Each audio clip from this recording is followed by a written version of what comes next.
Welcome to SES Financial Engineering Software. What we're looking at here is a system that looks into the future, 2080, and makes many journeys to that destination each time learning. Actually, it's quite a lot of journeys, 87 quintillion by my calculations. That is based on a supercomputer for 60 years with a diminishing Moore's law. So that's a lot of different ways to get to the same place, the time 2080. And this is history number 3. We call these histories because of the Feynman sum over histories. And this is history number 3. History number 1 was here, supercoupling, 1.03. History number 2 was here, Š-ŒŠ-v5 man. And RES has actually changed now to SES. Instead of revenue times efficiency times spin, it is savings times efficiency times spin, because savings is what it is. Okay, this spreadsheet has inputs. This spreadsheet is, when it's finished, over a quarter of about a quarter of a million cells. It's software basically created as a spreadsheet. When I can turn this into software that I perfectly know well how to do, sort of what I do, we'll be able to make it so as we can make a new history within 5 minutes, and lots of different people will do it. Then we'll turn it into a game, so loads of people will do it. Then we get it hooked into the supercomputers for the quantum simulations. Okay, so purple are input fields. You change this 102%, 2.5 global growth, if you want to have 105 global growth, to include inflation maybe, you can. Malawi growth, Malawi real estate growth. City size developments cost 1 billion a year. Initial investment 4 billion, that's cash flow for this year. This is interesting. Percentage of global GDP 2024 0.003, rising to 2080 just over 1%. That was my target for this simulation. This history number 3 is 1% by 2080. If we go back to RES version 4 manual, this is a much more adventurous and much more accurate, probably, history. That gets to 1% by 2048. What does that 1% buy? Well, I'll tell you what it buys. If 6.25% is spent on homes, it buys 10 million homes. Let's have a look at some other great things. And this is from book 2.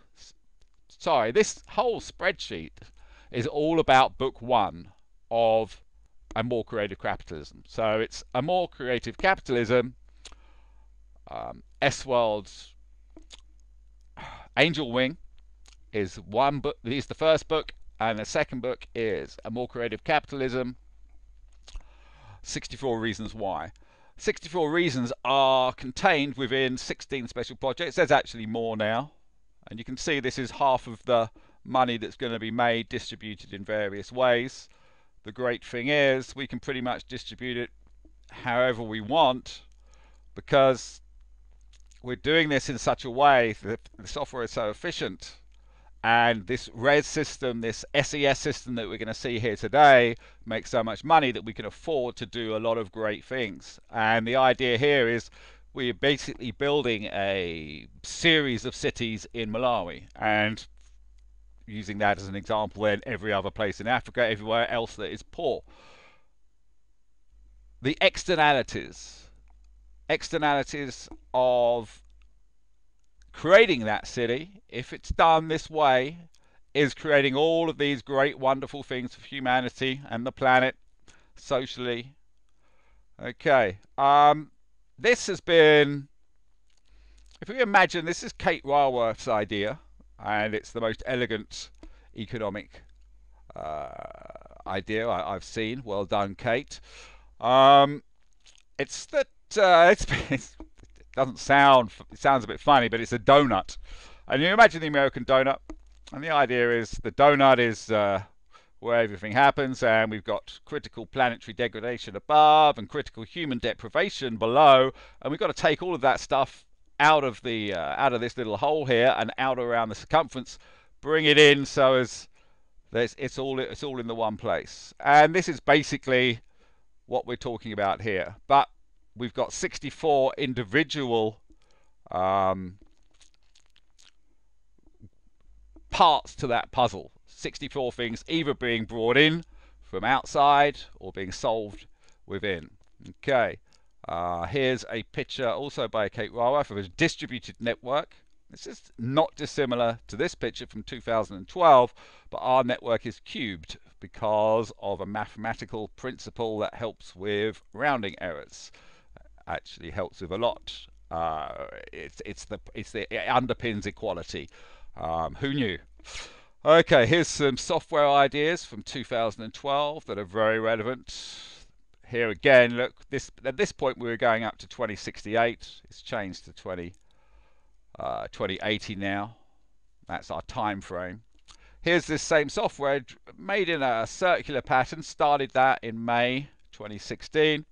Here we can see it as it looks today, still the circular pattern. It's called the S-World Angel Wing Economic Software Framework, and it is so much software you've got no idea. It's much more software and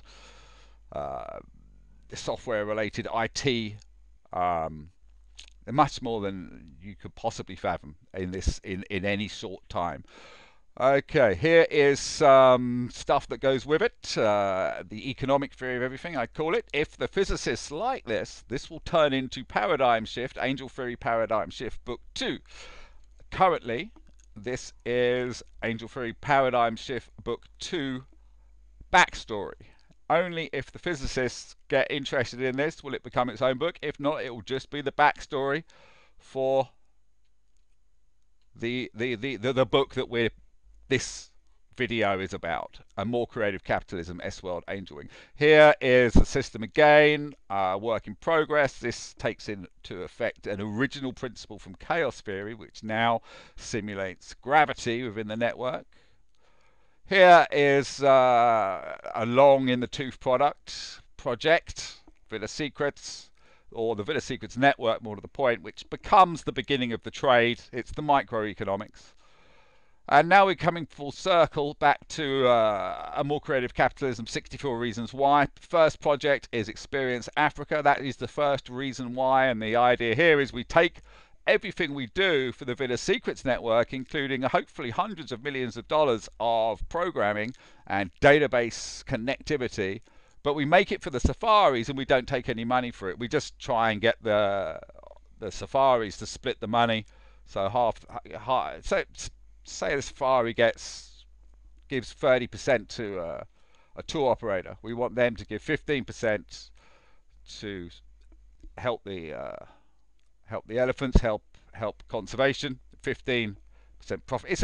It's complicated, but it'll soon be written up in a relatively accessible way. That is the first of the 64 reasons why. My a favourite of mine is I believe I don't know what reason it is. It's about 30 something, and that's growth theory versus climate change. How can growth theory be good for climate change? As we know, these two fields were rewarded with Nobel Prizes, William Nordhaus and Paul Romer. And is Nordhaus thinking, yeah, but I don't want any more growth because growth equals climate change? Okay, that's not the case in this situation. The first law of S-World is every development must be net zero, better than net zero, i.e. every development must improve the decrease carbon. Now this is an expensive thing to do, but we'll see how we can make the money because of the the RES, the SES system that we're about to look at. Okay, just jotting over to our right before we get into it, we can see it started to allocate Spartan contracts, global cooling, different amounts of money to different causes. And I figure we can have about 50% spent on things that are good. The other 50% will be on just things that make it happen. And over here, ready for history number 4, which I hope Kate Raworth would help with, and maybe history number 5, Steve Keen will help with. We're ready here for them to add their whatever they want to throw in. The 64 reasons why.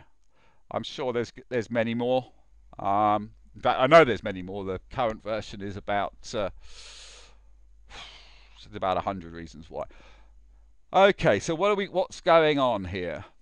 Right. So this is called the RES calculator. This system here, and we can see as we go forward, we go down to go past years. This increases, and each time we add one, I call it a spin, because it's basically circulating the money this amount of times. Now, if we look at the first year, and I've done it so that it only has one spin in the first year for demonstration purposes, and just in case. It also helps to explain things. Okay, so we got the classic plumbed pipeline image here from Paul Samuelson, the beginning of macroeconomics, I suppose, from 1948. And this is basically the same thing.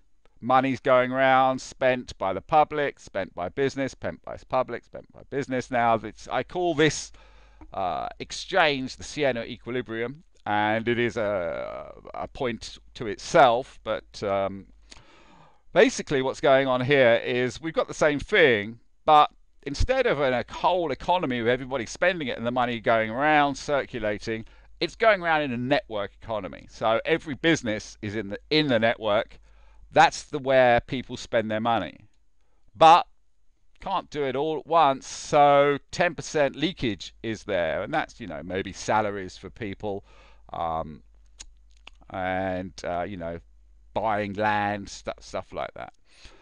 Okay, so the point is, we're starting here, and actually let me just zoom in a bit. Let's give a little bit of detail. This is exports, and it's a token figure, 1 million per type. Here we have real estate. This is a realistic figure, 262 million for a many billion dollar investment. And aid, 1 billion. And this is basically a whole city being built for a wealth fund. They have the option to keep building every year, each time it's $1 billion. That will sound a lot, people who don't understand real estate development. It's really not a lot. In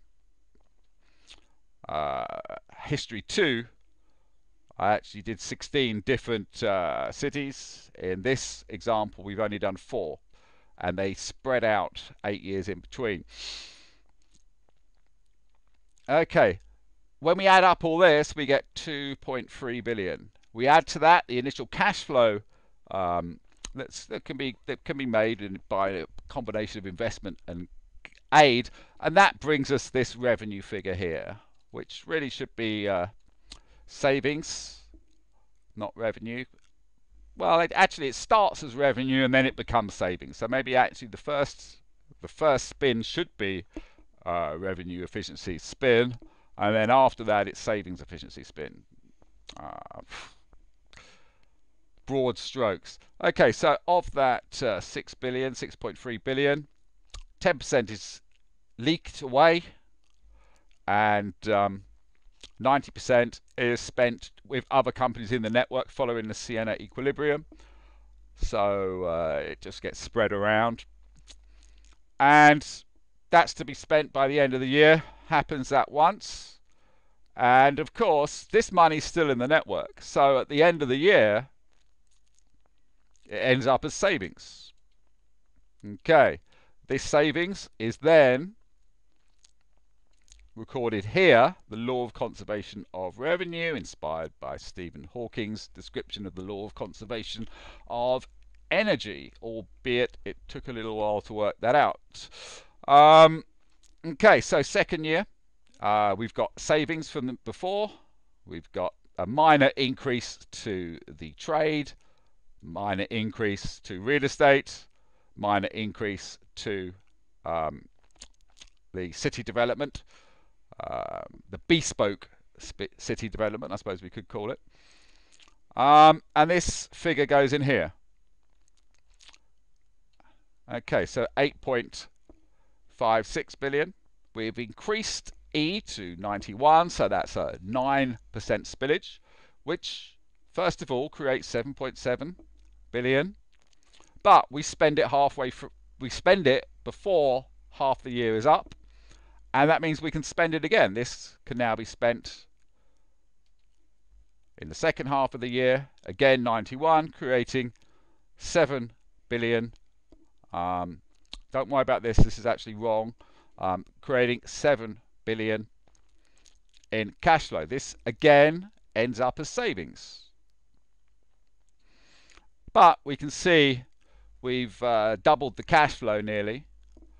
And that's kind of the trick. Let me just talk about this in terms of what happens now.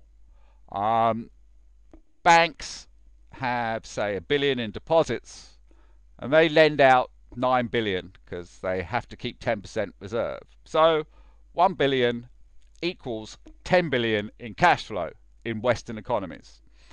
All we're doing here is increasing it by 74%. But the more times we spin, 3, 4, the more we're adding to that cash flow. We're going to keep going down. 6 now. And as before, that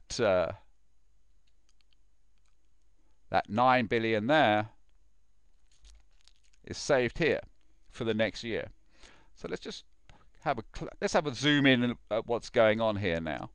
So we've got the initial revenue, or the savings. We've now increased E to 95%, and this first action, this first spending of money, now has to happen within 69 days. March the 10th. At which point, all the companies re-spend that money again within 65 days. And these are approximate. Don't you know? It's just to show the basic principle. And again and again. So that money is spent again and again and again. Now, for the economists, what is amazing about this is that the money, assuming that the money is initially given as cash that we can hold in a bank, preferably a giant pyramid, glassed pyramid, huge amounts of blocks of money inside of it so everybody can see we've still got the money. The money always stays in the bank. Everybody can always say, I want my money, and get it. Because it's just being spent faster. So it's a completely different way of doing the same thing. Instead of increasing by having 1 billion and lending out 9 billion, and if more than 1 billion people want their money back from that 9 billion, we have another financial crisis. Instead of that, the money's always in the bank. Everyone can always have their money. If that were allowed. We don't allow that, but if they wanted to, physically, it's always there.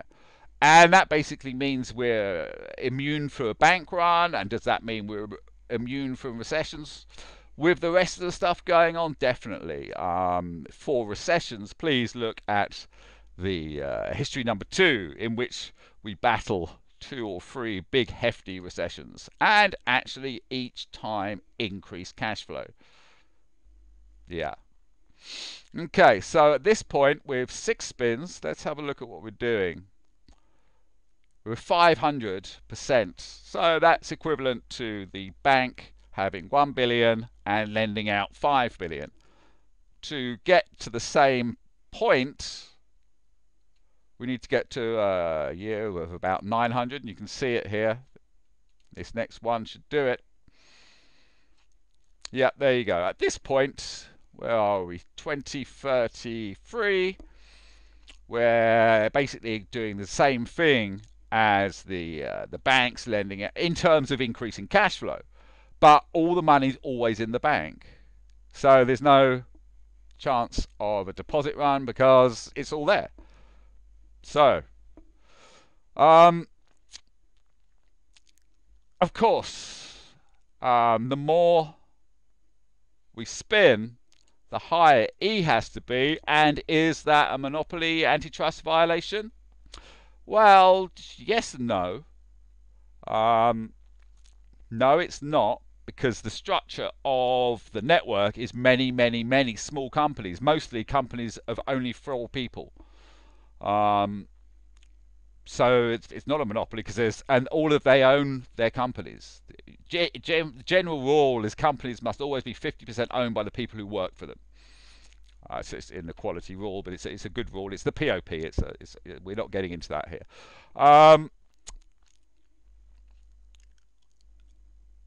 Is it a monopoly because the money is directed in a certain way? Well, yes, it is.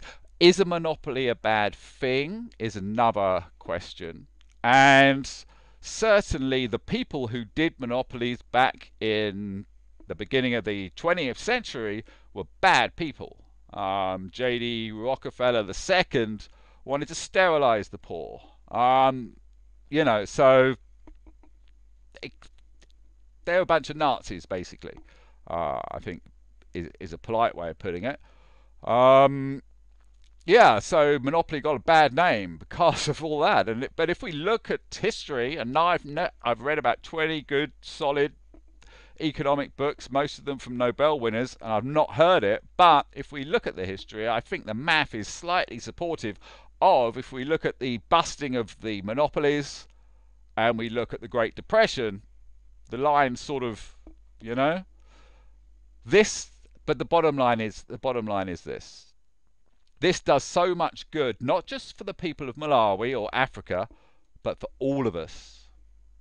That if it is a monopoly, then best leave it. If it has the financial power to get us all out of trouble and make many, many people who have absolutely nothing have a fair shake at the world, and in the process bringing Africa up to Western financial economics, which in turn has seen populations go down. It's the best way of stopping population growth as well. You'd think it would be the other way around, but actually the more poor people are, the more babies they have. Read, there's lots of books on it. Okay, so I don't see much point in going over each of these. We're just increasing the E and increasing the S. 2042. Savings are now 24 billion, or is that? Yeah. Cash flows go each year. It increases. So I'm just going to skip all the way to the bottom to 2080. Where we've got, once we hit 32 spins, I didn't spin it anymore. Note. Oh, actually, before we do that, we've got to go all the way over to the right. We've got to go past all these chaps and past the new places for histories, for the new guest history makers. And we're going to go here, and here's how we work out the property. Property, $150,000 per property. Cash flow cost. and we take it down each year, note the amount of houses built is 50% less, and that is because of the cash flow variable. Okay, I will go to that right now, actually, because I haven't mentioned it thus far. Or have I mentioned the tax symmetry? Okay, let's take a typical year. Year's cash flow. This is the first year, it looks like. Okay, the cash flow variable is inspired by David A. Moss and his book, A Concise Guide to Macroeconomics. Basically, when one has many parts for something that is sold, like a house has many parts, the mistake some people make is to count the parts individually and count the house as well as GDP. No. It has to be just the house sold or all the parts individually, not the two combined. And in general, this means whatever cash flow one has in an economy will only see 50% GDP from it. So for that reason, GDP is 50% less than cash flow. Let's just quickly go to the tax symmetry. 18.75% is given to governments to choose what they want to spend it on, not given in cash, because that just doesn't work with the that doesn't work at all. Labour also receives 25% of cash flow. However, of Labour's 25%, a quarter of it is spent on them building their buying their own homes, which could be the same as government spending on social housing. Also, Labour gives another quarter of its money, 6.25%, to their families in the rural village, or their rural village if they have come from there. If not, then it just goes into the pot. Both cases, you could say it's a government spending, welfare, or it's Labour spending, helping their mum and dads out. The same job gets done. People who didn't have anything now have.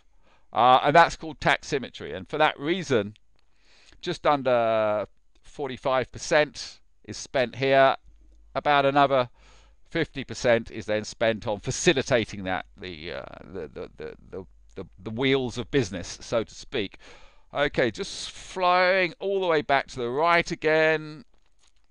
That's the reason, well, going back one, $150,000 actually builds 2.3 thousand homes, but because of that cash flow variable, I have hedged on the side of caution and decreased the volume of homes built accordingly. No $150,000 spent on building costs alone in Malawi builds one hell of a house. We're not talking anything insubstantial here. Everybody gets to live in a mansion. Okay. The quote, that's interesting. You'll never change things by fighting existing reality. To change something, build a new model that makes the existing model obsolete.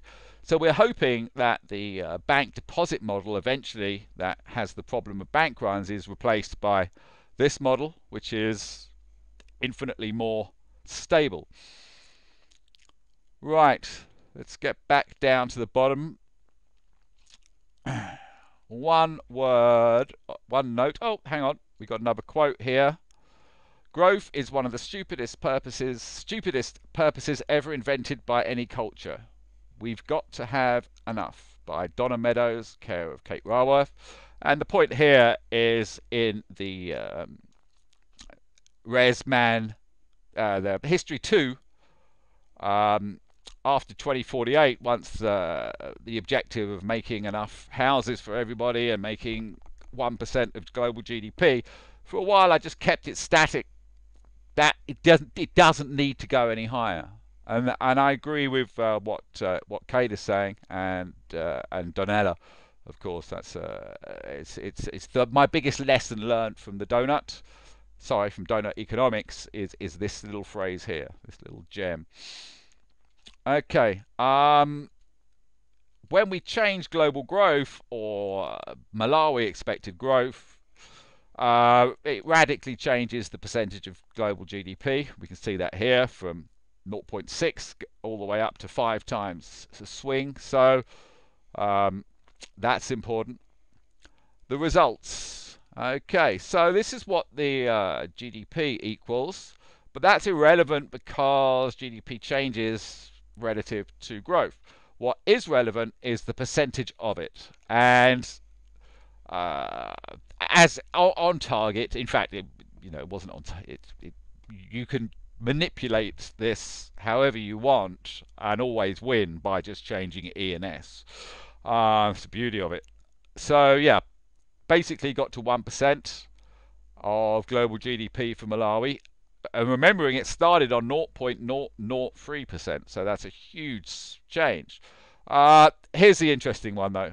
Social homes built, even if we say half the money disappears into the system, 10 million homes built for a country that's got 20 million people now, that hopefully by 2080 will have no more than 40 million people, and there's private houses added to that, plenty of housing for everybody. And this shows that the same system would work in South Africa, because that desire to get 10 million houses is strong in South Africa, as strong as it is in Malawi. The thing with Malawi is we can go to Malawi with the small GDP of about 6 billion and say, we're going to put in this amount of money, you're going to make so much more money than you already have. It's a no-brainer, and no one in the world's going to fault them. But in South Africa, because their GDP is more like 300 billion, we don't make hardly a dent in that. But if we can make those houses, it's worth looking at. Okay, just moving to the right, this African Rain project, originally for the Sahara Desert. Okay, so using the same figures, again with a 6.25% allocation, working on the principle that a $1.3 billion investment got Adelaide their desalination plant that supplies water for 250,000 people. We know we say 2 billion for the solar panels that are needed to power it, and that's how many plants are created, and that creates 60 million. Water for 60 million on top of the quite ample water that's already there. Therefore, one would only actually have to spend 2.1% of the allocation to provide the water. Right, I think that's it. I'm trying to think. Is there anything else? No, we're good. Let's just close up on the. That was history number 3. You can see here history number 2, and one of the original inspirations, history number 1. But we're going to finish up on the 87 quintillion histories, working on the principle 1 billion computer calculations will be put into just adjusting this and the other software. A supercomputer can spit out 200 quadrillion calculations per second. So if we change that 60 seconds, 60 minutes, hours, days, years, then we apply Moore's law but diminish it, we end up with 87 quintillion histories. From the Feynman sum over histories, these are histories that we start in 2080 and we bring back. So what we're doing is we're just creating as many, and we're going back and forwards, chasing it forward, chasing it back, working out how to get to this end, and we know we got 87 trillion, quadrillion, quintillion versions of this. This is just number 3. Okay? 4, I hope, will be Kate Raworth. 5, maybe Steve Keen, my friend Li Shanzhen, and then the Nobel guys and other people who I really value their opinion. Okay, I hope you get it. Hope you have a great day. Bye.